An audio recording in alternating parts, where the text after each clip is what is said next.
My name is Mark. I'm a freelance photographer. Most of my time is spent editing images, chasing deadlines, answering emails, and putting out fires with clients who think everything's urgent.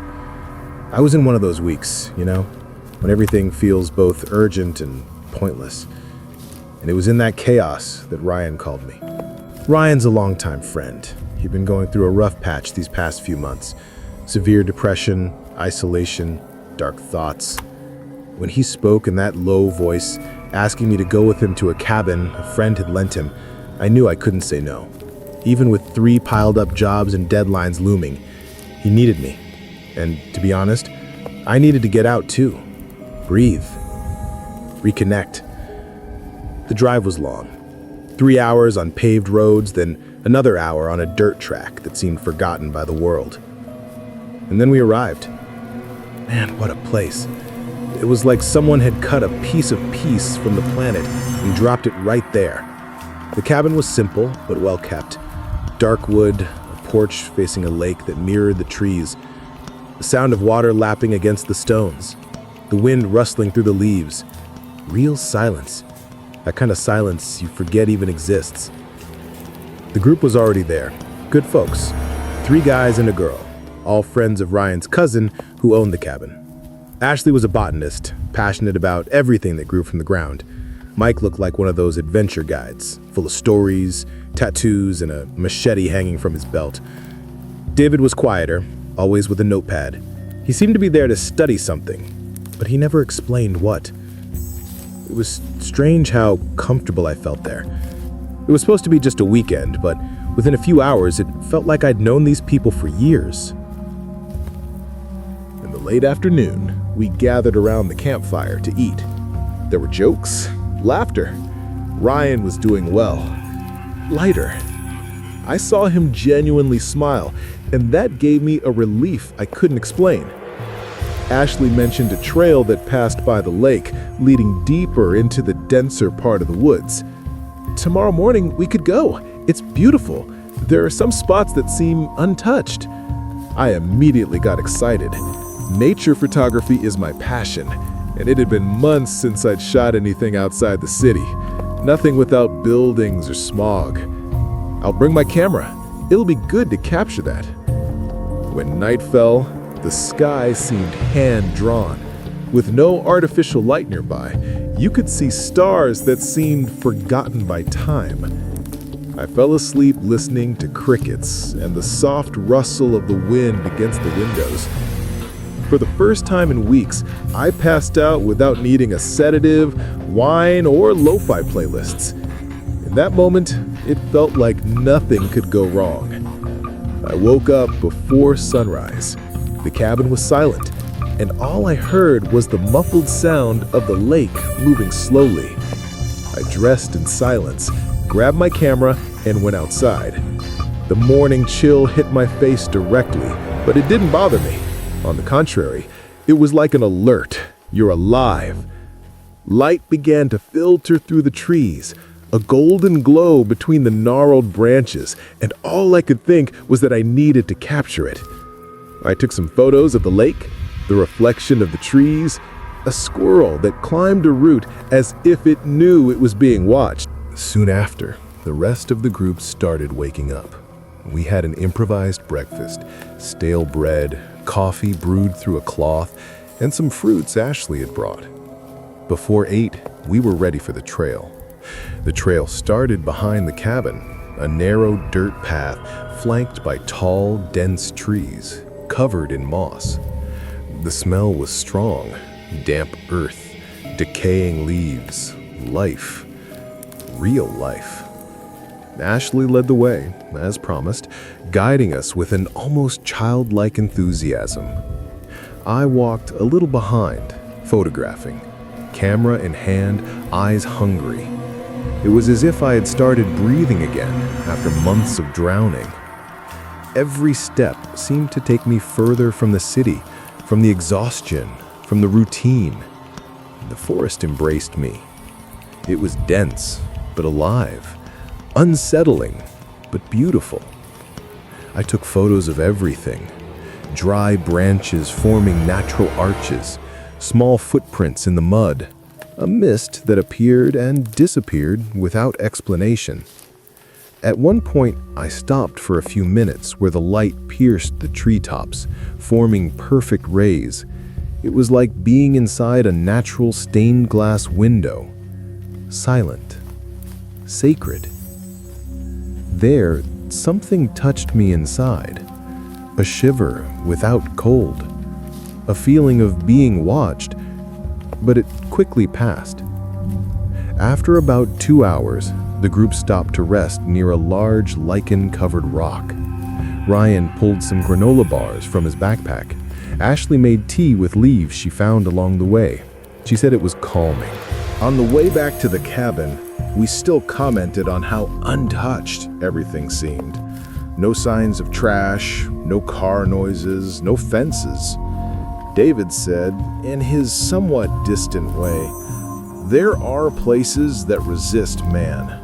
The forest here, it protects itself. No one answered, but I saw Ryan swallow hard. For an instant, something shifted in the atmosphere. Small, almost imperceptible, but it shifted. When we reached the cabin, it was almost late afternoon. The sun slowly dipped behind the mountains. I took a shower and then sat on the porch with my notepad. I wrote down only one sentence that day. Nature is neither good nor evil. It's just bigger than us. The previous night was silent. I slept like a rock. Maybe from the exhaustion of the trail or from the tea Ashley prepared. She said it was calming, remember? All I know is I passed out. We woke up the next day to the smell of burning wood. Someone had already lit the cabin stove. Coffee, pan-fried bread, and the familiar sound of the forest waking up too.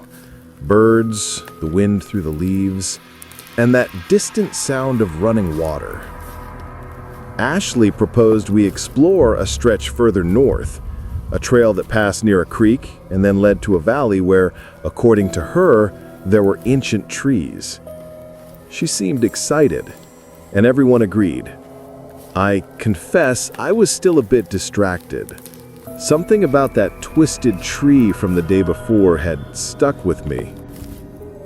I took my camera out of my backpack, checked the battery and memory card, and followed the group. But this time, I left my compass and my backpack with water and snacks at the cabin. We were only going for a few hours, I thought. It would be fine.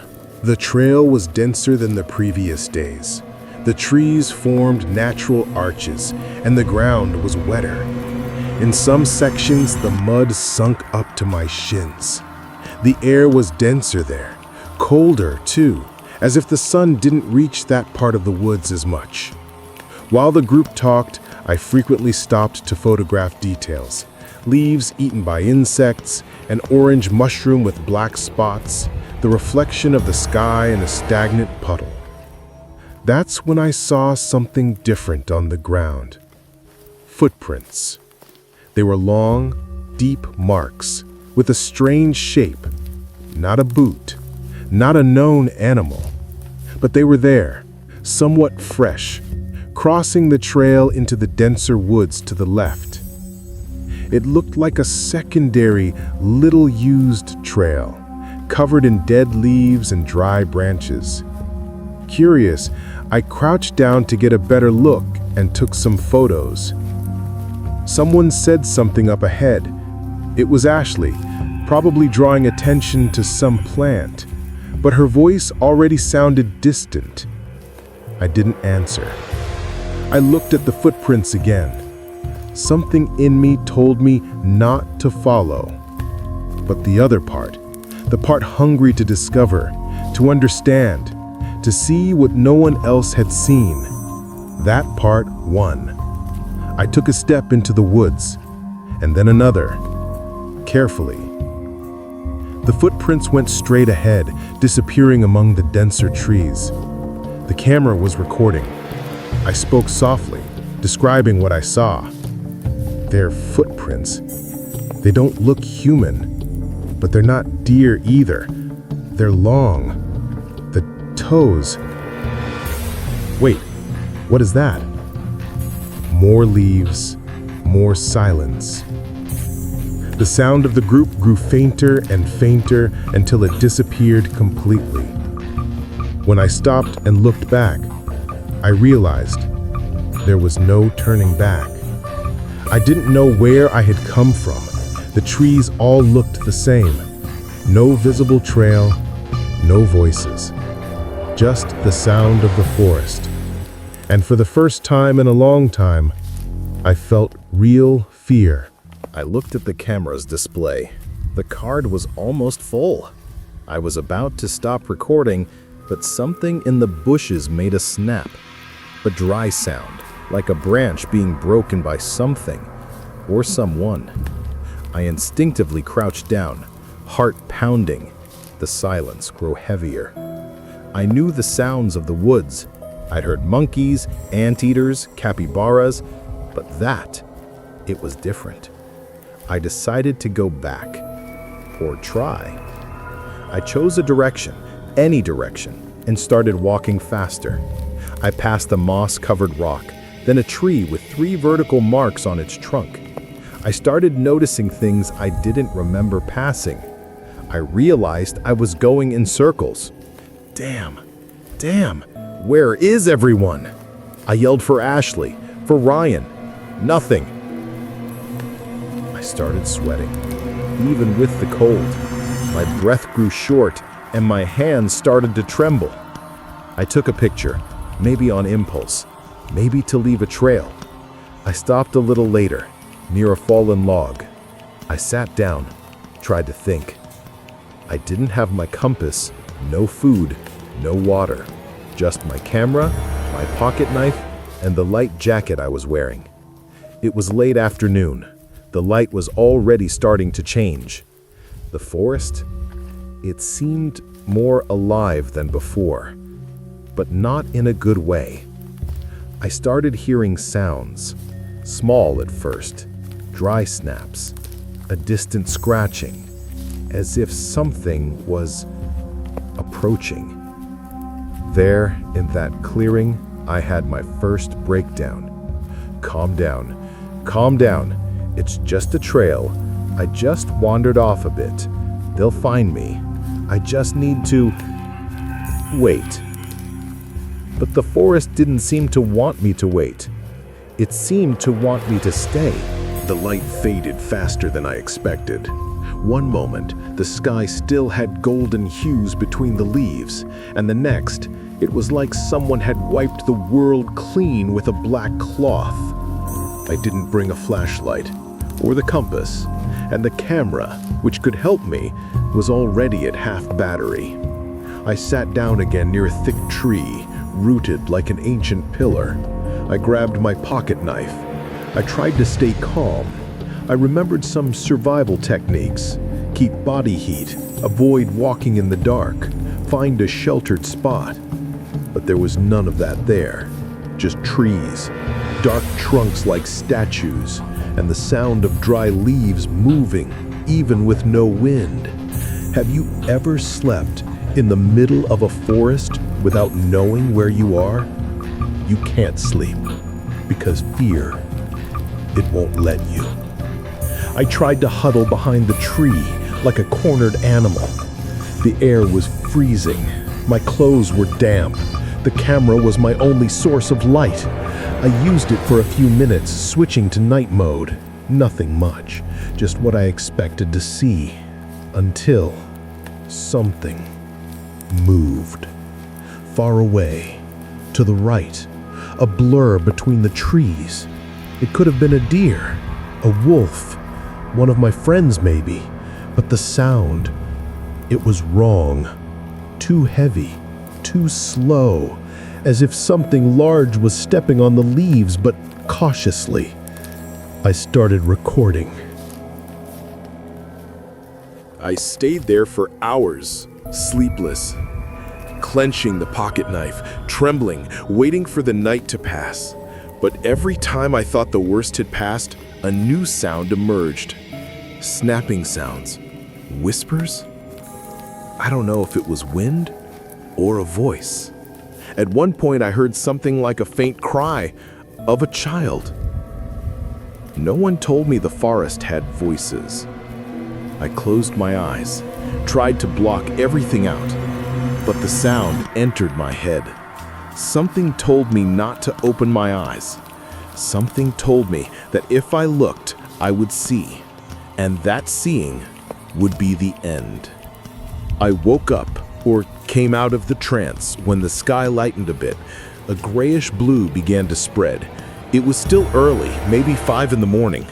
I didn't sleep, didn't eat, didn't drink anything. I was dirty, trembling, and completely disconnected from time. But one thing I knew for sure, I was not alone in that forest.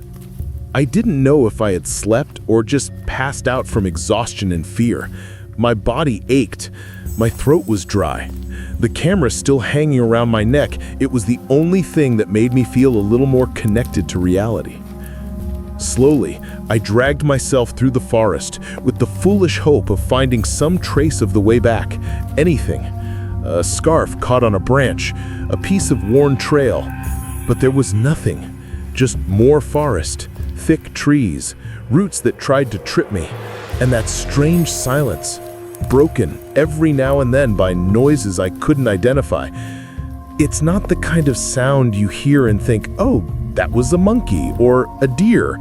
No, it's a sound twisted, you know? As if something was trying to imitate what the forest should sound like, but wrong. I walked for a while longer. It was already late morning when I spotted a kind of clearing. It was strange, almost symmetrical. The ground was dry, hard, without undergrowth, as if something had purposely cleared the center of the woods. There were stacked stones covered in moss, a circle of silence in the middle of the forest. I stood, watching. Something in me screamed not to enter, but I approached, slowly. I turned on the camera. I started recording, almost on impulse. It was as if I felt that something there needed to be documented. That's when I noticed a presence on the other side of the clearing. At first, I thought it was a log or a shadow, but then it moved, slowly, and it wasn't human. The thing was tall, very tall, more than 7 feet, maybe more. Its body, extremely thin, with bones seeming to want to tear through its skin, which was gray, dry, almost whitish in some parts. Its arms were disproportionately long, with thin fingers, almost claws. But the worst part was its head. It was like an elongated, deformed skull, with 2 deep holes where its eyes should have been. And there was something in its eyes, something like a faint inner glow, like glowing embers. I stood frozen, my heart pounding so hard I thought I'd drop dead. The creature was sniffing. It raised its head as if trying to catch a scent in the air.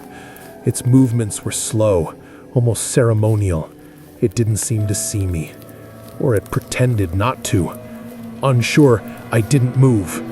I smelled it before anything else. It was a rotten smell, strong, like forgotten meat in a damp place. But there was more, like iron, like dried blood.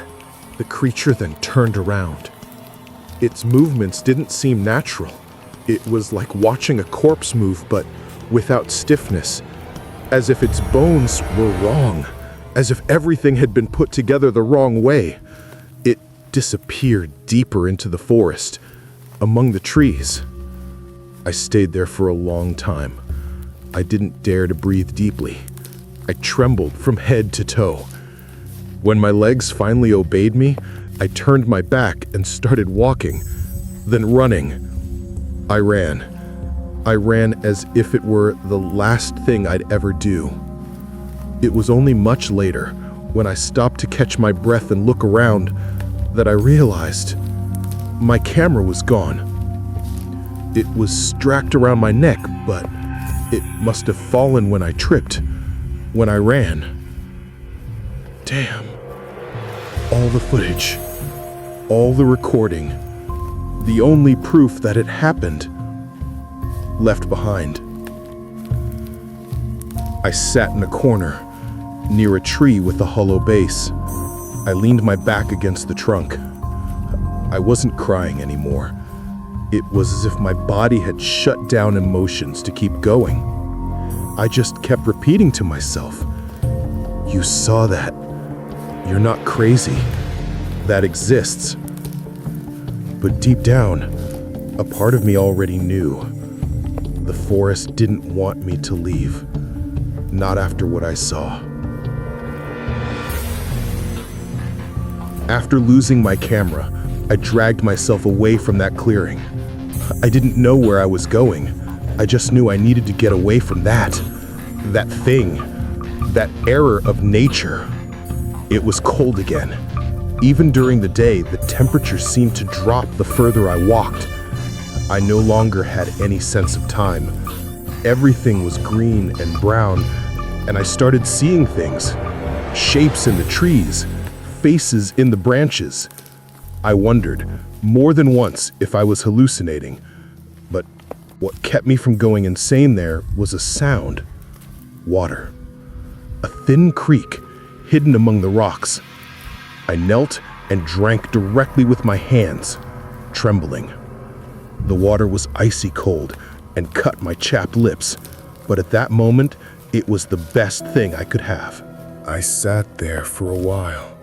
The sound of the water gave me a false sense of peace. For a few minutes, I allowed myself to pretend I was home, watching nature documentaries, drinking hot coffee. That's when I heard it again. A snap. Someone or something stepping on dry branches. Stopped. Then another. More. It wasn't the sound of a small animal, not a deer nor a wild boar. It was something heavier, more rhythmic, as if walking upright. I remained motionless. My body reacted on its own, as if my muscles knew what to do before my mind. I crouched down, slowly, and hid among the rocks on the creek bank, lying with half my body in the water. The sound stopped. The silence grew thick, suffocating. And then I heard a whisper, faint, cold, like the wind passing through a bottle, like a name spoken inside my head, but not my own. I didn't understand what it said. It was a word, or perhaps a moan, as if the forest itself was trying to speak to me. I stayed hidden for over an hour, maybe 2. Time no longer made sense. Only when the sun began to set, tinting the leaves orange, did I dare to leave. I walked aimlessly the rest of the day, but something had changed. The feeling of being watched was stronger, as if no matter where I went, the thing knew. Night fell again. I hid under thick roots, trying to protect myself from the wind and the sounds. I huddled and covered my ears, but the sound of the forest now seemed to breathe. Around 3 in the morning, the sounds returned. Scratches on a nearby trunk, slow, dragging, as if something was marking territory. And then, footsteps, very light, almost calculated. The thing was close again, but it didn't appear, not this time. It knew I was there, but it didn't touch me. It didn't attack me. It was as if it was playing, waiting. That night, I didn't sleep. I just trembled and waited. The next morning, if it even was morning, I gathered the courage to walk faster. I used a branch as a staff, breaking twigs, marking trees with sharp stones, trying to create a kind of path back. The forest was dense, but the light between the canopies helped me. It seemed clearer that day, as if the sky was clean, but the silence, it continued. No birds, no insects, no wind, just my footsteps. And then, almost an hour after I started walking, I saw one of my own marks. The first one, the one I had made hours earlier. That froze me. It was impossible. I walked in a straight line, followed the sun, marked with pieces of my shirt, but I returned to the exact same spot. On that tree, besides the mark I'd made, there was something else now. Scratches, deep, horizontal, irregular, as if something with long fingers or claws had gouged the bark with brutal force. Sap was still oozing. I slowly brought my face closer. The smell of the wounded wood was acidic, almost metallic. A strong smell, mixed with something rotten. There, among the marks, I also saw something hanging. A tuft of blackened fur, as if it were pieces of moldy leather. I touched it with a branch. It was dry, hard, and it seemed to have a smell that wasn't from an animal. It wasn't from an animal. There was something human in that stench, like old sweat, spoiled meat. At that moment, I heard a sound that almost made me faint. A scream, distant, but not that distant. A guttural sound of pain or hunger. I don't know. It was as if it came from an enormous animal, but with the echo of a human voice. A scream that came from the tallest trees like a deformed trumpet, as if the forest had a throat. I ran, instinctively, aimlessly again. And that's when I saw it. The thing. It was there, standing still among the trunks. Too tall, too thin, skeletal almost. Its body was a mix of exposed bones and thin, dry, whitish skin. Its arms were too long. Its legs, bowed, resembled limbs. The head, it was large. The skull resembled something deer-like with broken antlers. But it wasn't an animal, not completely. It had deep, pupilless eyes that stared at me for 3 seconds. 3 eternal seconds. It didn't look like anything I'd ever seen. And I swear, I felt that thing recognized me, as if it had been studying me for days. I didn't wait. I ran with all the strength my body still allowed. I plunged into the thorny undergrowth, scratched myself, fell twice, slipped in dark mud, hit my face on a root. I kept running, without stopping, until, by miracle or luck, I saw something that made me scream. A trail, a fence, a piece of plastic tied to a branch. It was a sign of people. After running along the trail, I heard voices, real human voices, and then lights, flashlights. A park ranger patrol appeared. They had been looking for me for 2 days. They asked my name, said I was lost. I tried to answer, but I could only stay silent, looking at the ground. I felt such immense relief that I almost cried in front of them. Finally, I was safe. On the way back to the road, I tried to tell them what I had seen. I talked about the creature, the sounds, the scratches, the whispers, but no one believed me. They looked at me like I was crazy or on drugs. They said I was probably delirious from dehydration, stress, those things. I asked if we could see the camera footage. I wanted to show what I had filmed. Then I remembered. The camera had been left behind, fallen on the ground when I ran. They said they would send teams back for the camera the next day, but no one ever reported finding anything. In that moment, I understood. My nightmare was just beginning. I got home. I took a hot shower that didn't wash away the fear, nor the dirt I felt stuck to my skin. I tried to sleep, but the images of that white face, those deep-set eyes, haunted me. Every time I closed my eyes, I saw that thing there, watching me, waiting.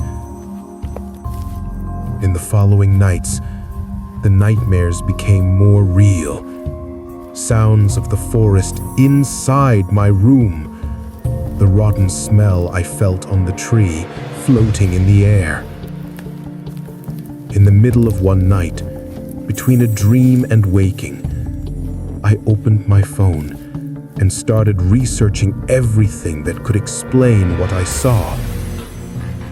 That's when I found the name of that bizarre creature. Wendigo. A being from indigenous legends. A hungry and evil forest entity that consumes human flesh and drives its victims insane. At the time, I didn't know what to think. I wanted to believe it was just a coincidence, but everything matched. The description, the accounts, the smell, the silence of the forest. Now, what I fear most is that that thing won't stay just in the forest. I arrived home that afternoon, my body still aching and my mind in tatters. I tried to act normal, but something inside me had changed forever. In the first few days, routine felt like a sanctuary. I needed to cling to anything that made me feel safe. Working, seeing friends, even the city noise gave me a strange sense of relief.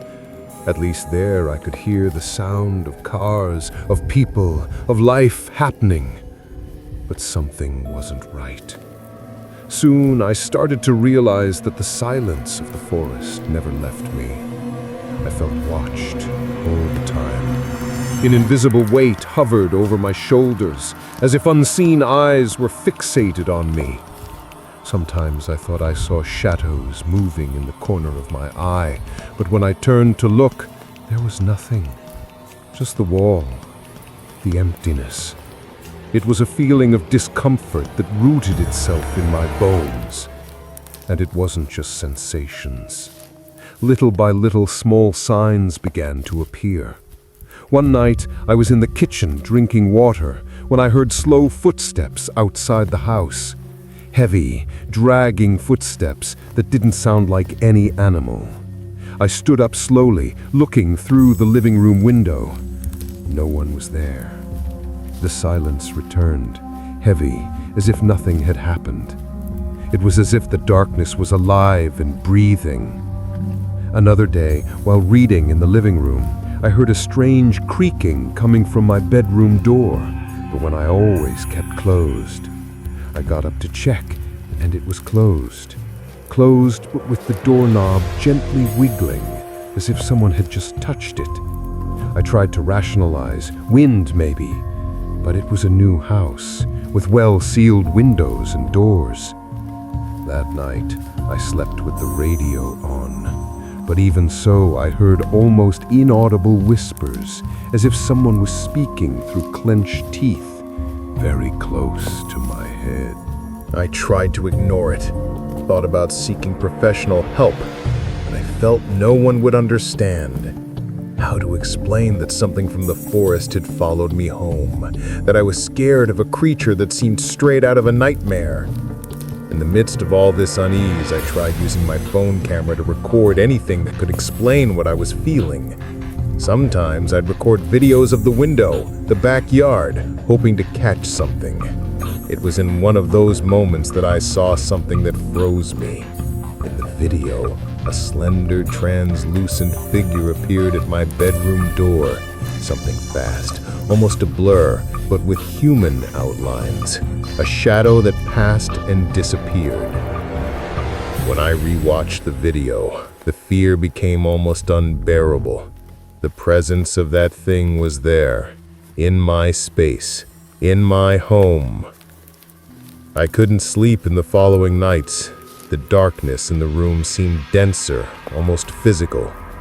I tried to think if I was going crazy, but I knew it wasn't that simple.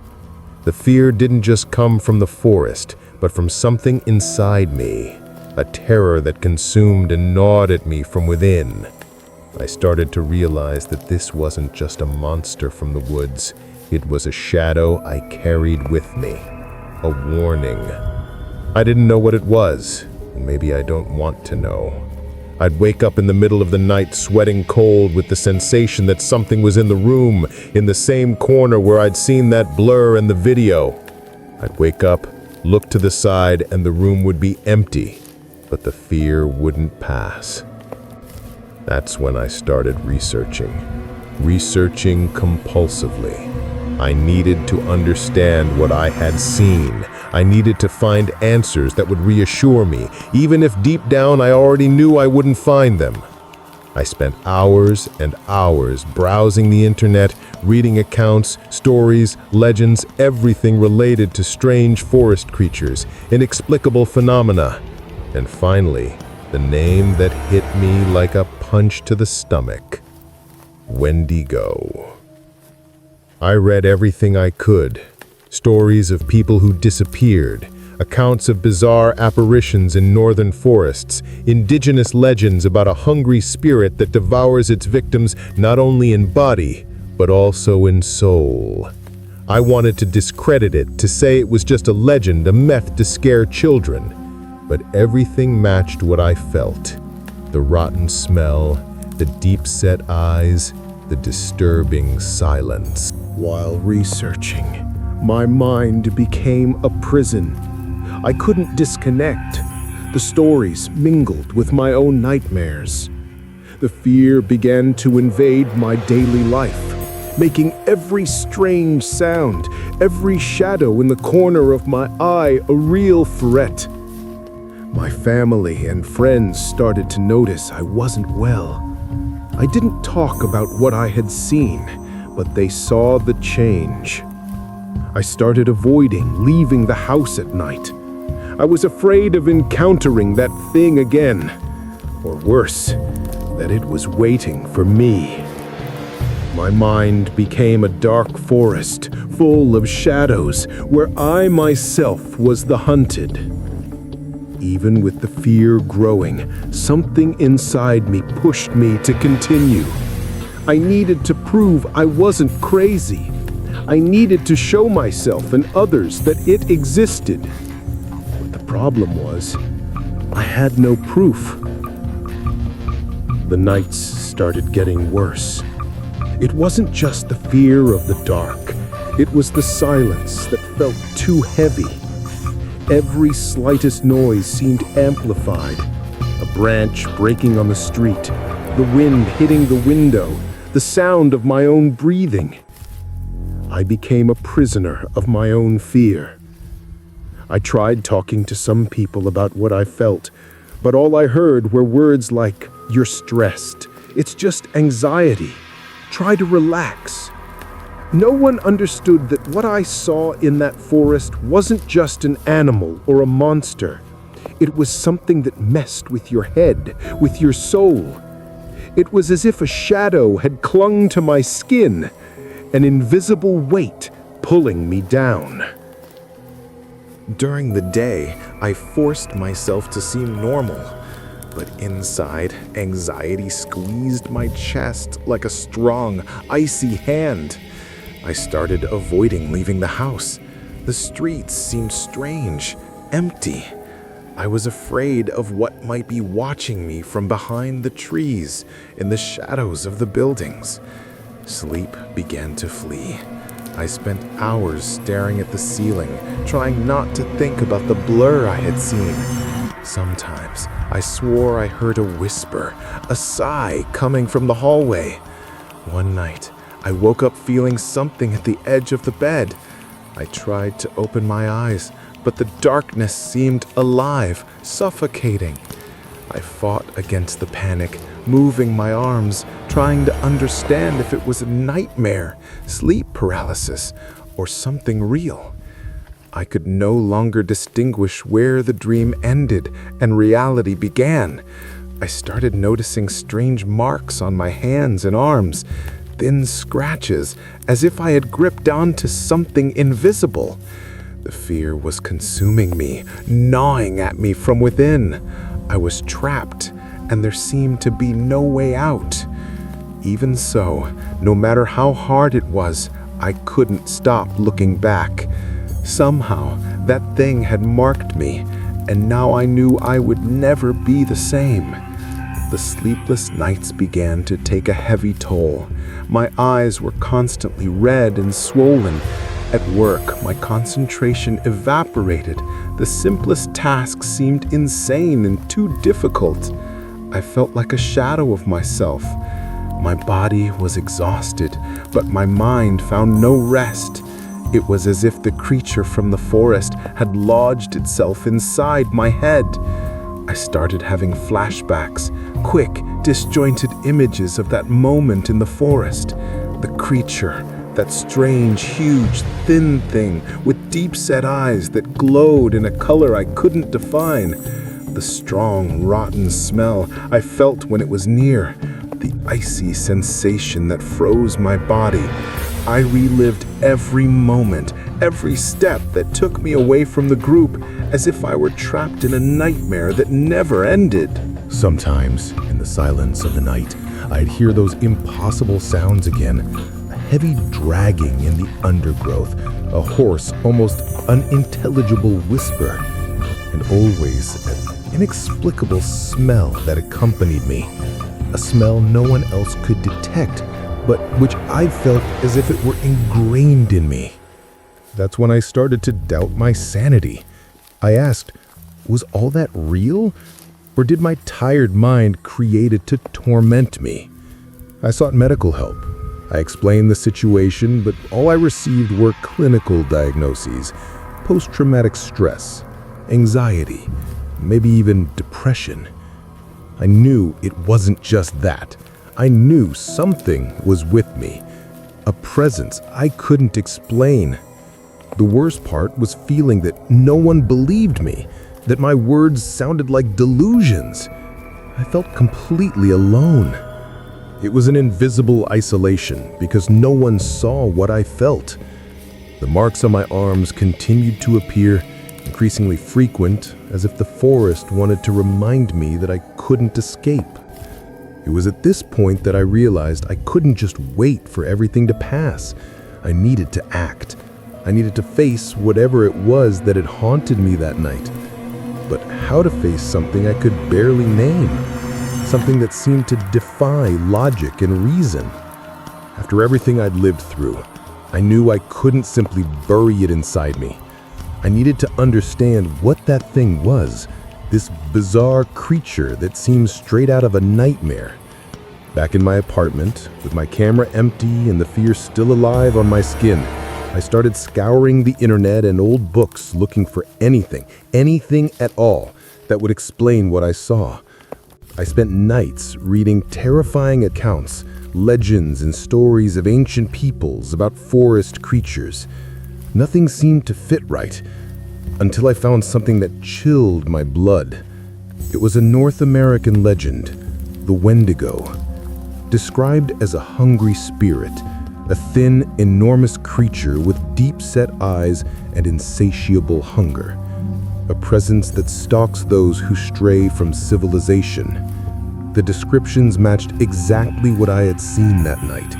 The colossal height, the glowing eyes, the putrid smell, the strange and terrifying behavior. But how could it be real? Was I going crazy? Still, everything made sense. I needed to talk to someone who understood more, someone who wouldn't call me crazy. That's when I found an occult forum, a group that studied legends and inexplicable phenomena. There, I found a person named Ethan, who responded with seriousness and interest. Not only did he believe what I said, but he also explained that the Wendigo is a forest spirit linked to human emotions, fear, hunger, despair, and that it can manifest to those who cross certain boundaries. Ethan offered me support and asked me to recount everything in as much detail as possible to better understand what I had faced. For the first time since that night in the forest, I felt I wasn't alone. Still, the doubt persisted. How to prove it was real? I had no video, no proof, just my word and my marks, and a fear that wouldn't let me sleep. But the search for truth, however painful, was the only thing that kept me sane. After weeks trying to move on with my life, the fear wouldn't let go. I no longer had that place to run to, but the feeling of being watched continued. It was as if the forest had entered with me, stuck to my skin. I started having trouble sleeping, not because of visual nightmares, but because of that constant anxiety that tightened my chest. Any noise, no matter how common, the creaking of the building, the sound of the wind in the street trees, made me alert, nervous. I'd wake up several times in the middle of the night, feeling as if someone was standing in the corner of my room. I'd look, see nothing, but the air felt heavy, charged. At work, I couldn't concentrate. My thoughts kept returning to the forest, to what I saw, to the strange footprints and the smell that still seemed ingrained in my clothes. People started to notice I was different. My friend, the one who invited me on that trip, tried to talk to me, but I could only shut down. I went to a doctor. I talked about the anxiety, the fear that wouldn't go away. He prescribed medication, recommended therapy. I accepted because I knew I needed help, but nothing seemed to take that feeling away. I wasn't crazy. I knew what I saw, and that certainty was the worst part. When I told the park ranger who rescued me, he shook his head, gave a wry laugh. "You must have gone through something intense, Mark. The forest messes with your head." I tried to show him the footage, but the camera had fallen and I no longer had proof. I was left alone with my words, my memories, and that fear that seemed to want to consume everything. I didn't know if it was real, a natural phenomenon, or my mind trying to process trauma. I just knew I would never be the same. After months of living with that constant fear, I knew I needed to face reality, whatever it might be. I decided to go beyond the internet and obscure forums. I sought out specialists in indigenous folklore, local anthropology. I set up meetings, asked questions. Each conversation revealed more about the Wendigo legend, a spirit linked to hunger, despair, and madness in wild regions. The Wendigo isn't just a story to scare children. For some tribes, it represents a dark warning, the price of getting lost in the darkness of the forest, of one's own despair. But nothing in those stories clearly explained what I saw. The creature that appeared to me was in fact a reflection of my own fears, something primitive and brutal, a form that terror takes when you are isolated and vulnerable. The forest is a place that reminds us of our fragility, and perhaps this creature is what happens when that fragility encounters the unknown. My experience didn't make it into the newspapers, had no concrete proof, and for many people, It will never be more than just some craziness. But for me, it was real. I saw something that forever changed how I look at the world. To this day, when I hear a snap in the middle of the night, I feel my body freeze. The image of that creature, its eyes glowing in the darkness, is etched into me. And the question that won't leave my head is, did I truly come back from that forest? Or did the forest never let me leave? If you survived this story, don't forget to subscribe to the channel so you don't miss any terrifying accounts that will mess with your mind. Comment below. Have you ever felt something strange watching you in the dark? Tell your experience. I want to know if I'm not alone in this. And before you go, hit the like button if you also heard, even if only in your imagination, the whispers of that forest. See you in the next video, but be careful where you step when you go into the woods at night.